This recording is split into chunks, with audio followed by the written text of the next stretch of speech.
गुरु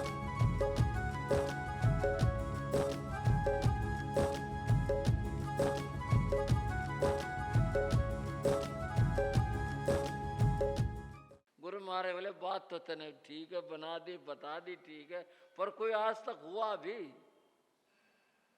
गुरु महाराज बोले भाई आज तक कभी हुआ भी ऐसा कोई किसी के बनी हो? गुरु महाराज कहते उसने हाँ भरी। बोले जी हमारे तो नहीं हुआ। बाकी उसने बताया, बोले जी ये बात सही है जरूर। उसने अपने ही किसी पारिवारिक का चाचे ताऊ नाम लिया, उनकी एक बकरी के सोने की टोपी उतरी थी। अब सच झूठ तो वो जाने, उसका काम जाने, लेकिन दुनिया में है सब कुछ, ऐसा तो नहीं है कि ना हो, हमें मिले न मिले। क्योंकि बहुरत्ना वसुंधरा, इस धरती पर चमत्कारिक रत्नों की कमी नहीं है, पर मिलते उसे हैं जिसका अपना भाग्य होता है। बिना भाग्य के प्राप्त नहीं होता, उसे मिलता है जिसका अपना भाग्य होता है। बात कह रहा था मैं ज्ञान के, बात चर्चा करने लगा मैं पारसमणि के, वो इसलिए करने लगा कि पारसमणि का स्पर्श पाकर के लोहा सोना हो जाता है। इस ज्ञान रूप जो मणि है इसका कमाल सुनो। नंदी सूत्र में ये आया, ज्ञानी के लिए जो मिथ्याश्रुत है, मिथ्याश्रुत से कहते हैं ऐसा ज्ञान, ऐसे शास्त्र, ऐसे बात जो मिथ्या हैं, झूठी हैं, पापकारी हैं, कर्म बंध के कारण हैं, आत्मा को भटकाने वाले हैं, उनको मिथ्याश्रुत कहते हैं। श्राव को समझे इस बात को, नंदी सूत्र की बात है यह। जिनसे कर्म का बंध होता है ऐसा श्रुत।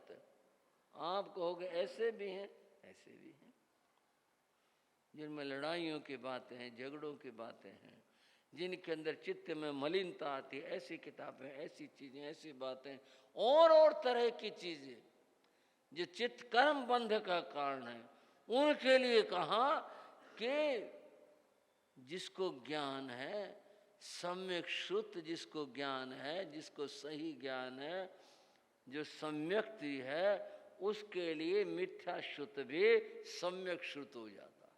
ये तो पारसमणि वाली बात है कि जैसे पारसमणि का स्पर्श पाकर लोहा सोना हो गया, उस सम्यक्ति को, उसका स्पर्श पाकर, उस ज्ञानी का स्पर्श पाकर मिथ्या श्रुत भी सम्यक श्रुत हो जाता। कितनी बड़ी बात है। मैं फिर कहता हूं, इससे अब छोटी सी बात ना समझ। अच्छा भी चलो उसने ठीक समझ, छोटी बात है क्या ये?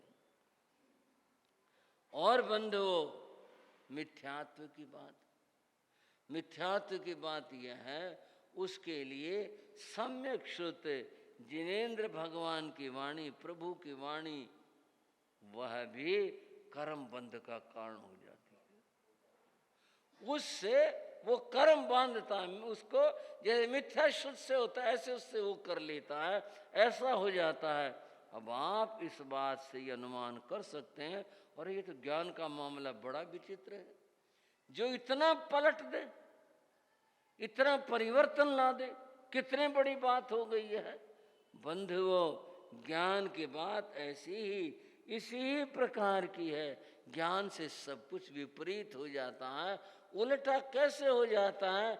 जो अंधेरा उजाला बन जाता है इस ज्ञान के द्वारा। ज्ञान पाने के लिए स्वाध्याय की जाती है, गुरु सेवा की जाती है, और अपना उपयोग चिंतन लगाया जाता है ज्ञान पाने के लिए। विशेष आवश्यक भाष्य हमारा एक ग्रंथ है। विशेष आवश्यक भाष्य में शास्त्रों की चर्चा है। विशेष आवश्यक भाष्य में लिखा, न भी अथी, न तो पहले हुआ, न भी हुई, न वर्तमान में है, न भी भविष्य, न भविष्य में होगा। आप पूछो क्या चीज कह रहे हो, तो पता ही नहीं चला बात का। क्या नहीं हुआ, क्या है, क्या नहीं होगा, क्या बात क्या हुई? न भी थे, न भी हुए, न भी भविष्य, नहीं कभी भविष्य में ऐसा होगा। सज्जाई समंग तबो कमंग। स्वाध्याय के समान तप न पहले हुआ, न वर्तमान में है, न भविष्य में होगा। इतनी बड़ी चीज है स्वाध्याय, इतनी महान चीज है स्वाध्याय। आज समझते किताब पढ़ने इसमें क्या बात हो गई, सारे दिन पढ़ लेंगे, ऐसा मामला नहीं है। स्वाध्याय वह है जिससे आत्मा की और भगवंतों की चर्चा हो, उन ग्रंथों की, उसका इतना बड़ा फल, इतना बड़ा सार उसका, कितनी बड़ी बात की। इसके समान कोई तप हुआ ही नहीं, आज भी कोई नहीं है, इसके समान कोई होगा भी नहीं। स्वाध्याय करना और स्वाध्याय की चर्चा करना, ज्ञान की चर्चा करना, यह इतनी बड़ी चीज होती है। ये सब किसकी महिमा है? ये ज्ञान की महिमा है। ज्ञान की चर्चा इतनी बड़ी होती है, उससे इतना बड़ा फल हुआ करता है।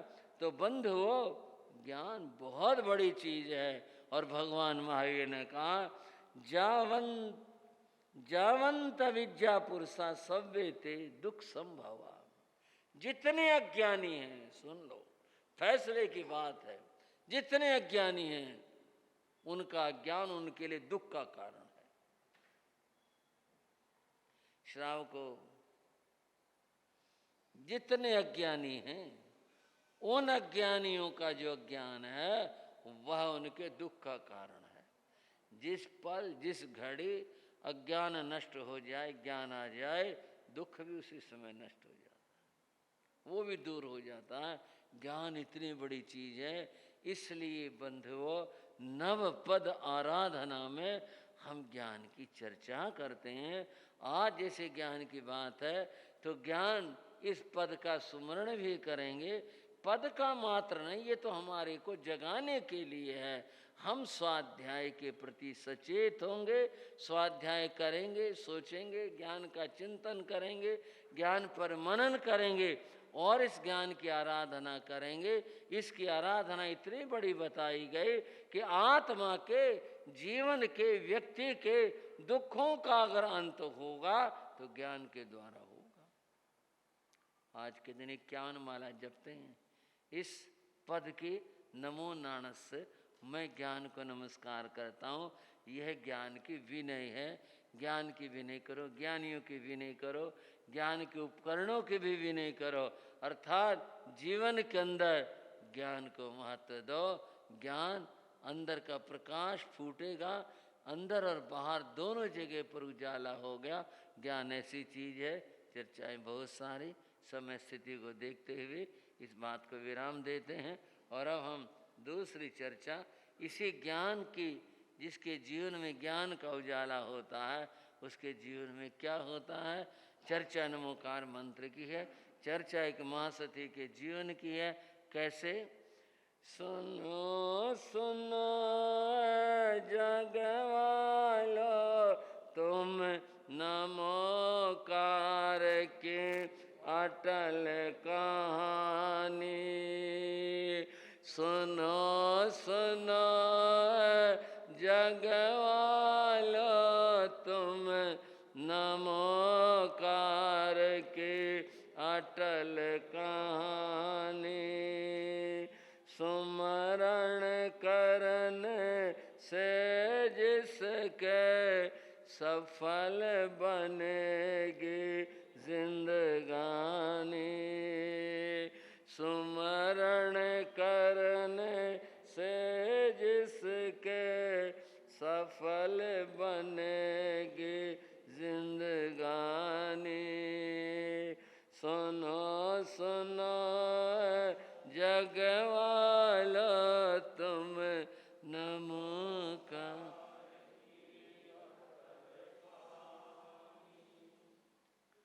उज्जैनी नगरी के बाहर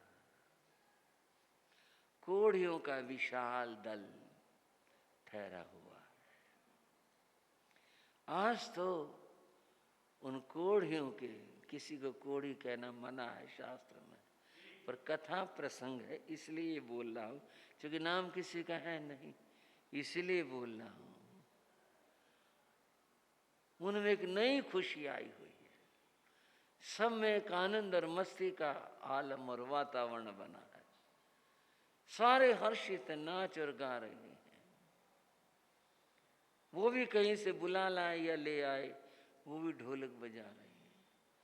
उनके जीवन में तो ऐसा दिन आया ही नहीं कभी। उन्होंने तो ये खुशी का उजाला कभी देखा ही नहीं। उस पूरे वातावरण के अंदर दो आत्माएं कहूंगा। एक का नाम कमल प्रभा है, एक का नाम मैना सुंदरी है। एक सास है, एक पुत्र वधू है। वे दोनों आमने सामने हैं।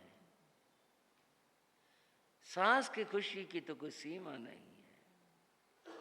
नव वधू का उसने आरता उतारा, और भी जो कुछ करते हैं लोग वो किया। अपने घर आई लक्ष्मी के स्वागत में। पुरुष वेला में कमल प्रभा की आंखें तरल हो उठी। केवल आंसू ही नहीं आए, जैसे मोतियों की माला टूट गई हो। टप टप करके आंसू गिरे जा रहे थे।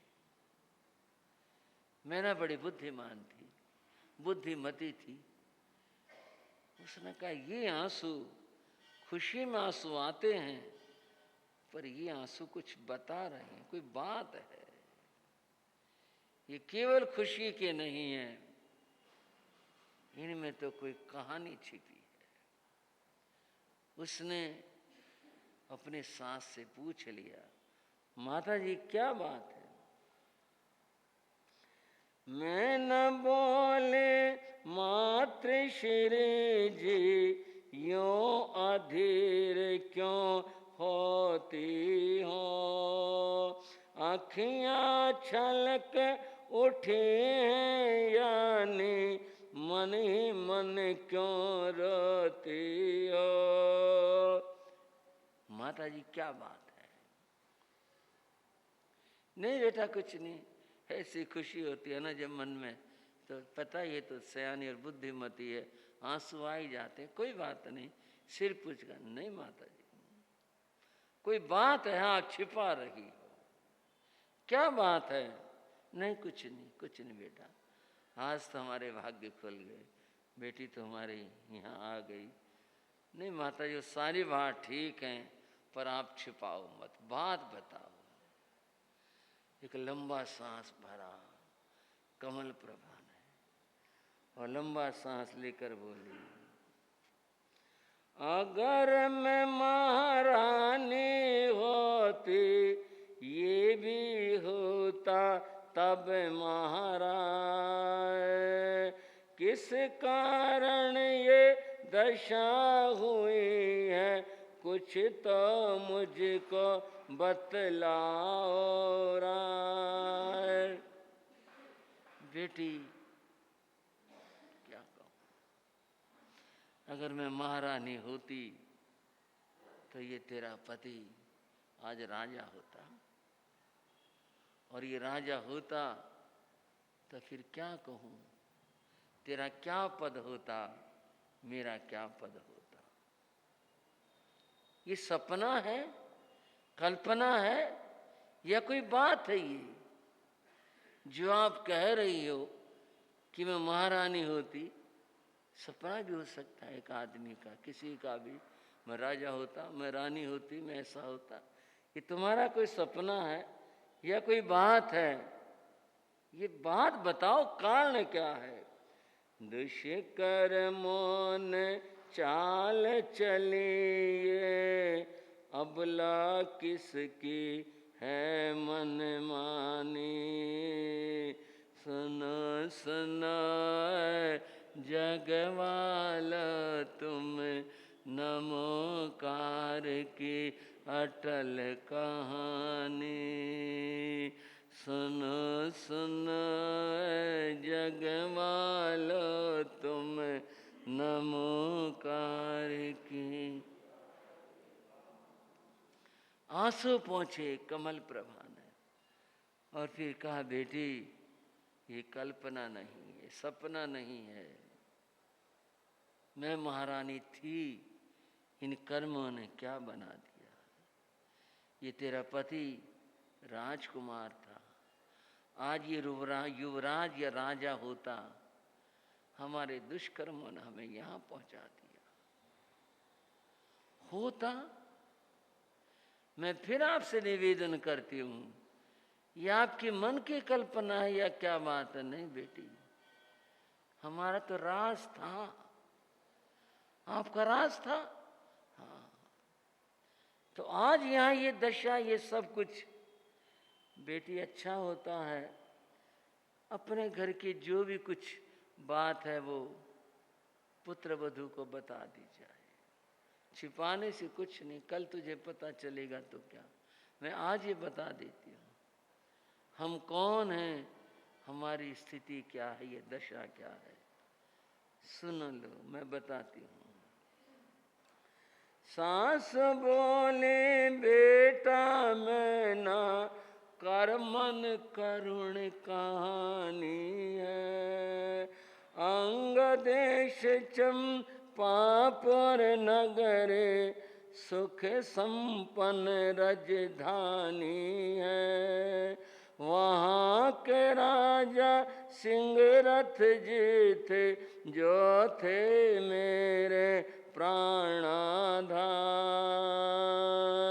श्रीपाल ये पुत्र हमारा प्यारा प्राणों का आधार। स्वर्ग के वैभव चहुं दिश बिखरा, दुख की नहीं कोई निशानी। सुन सुनाए जगवालो तुम नमोकार की अटल कहानी। सुन सुनाए जगवालो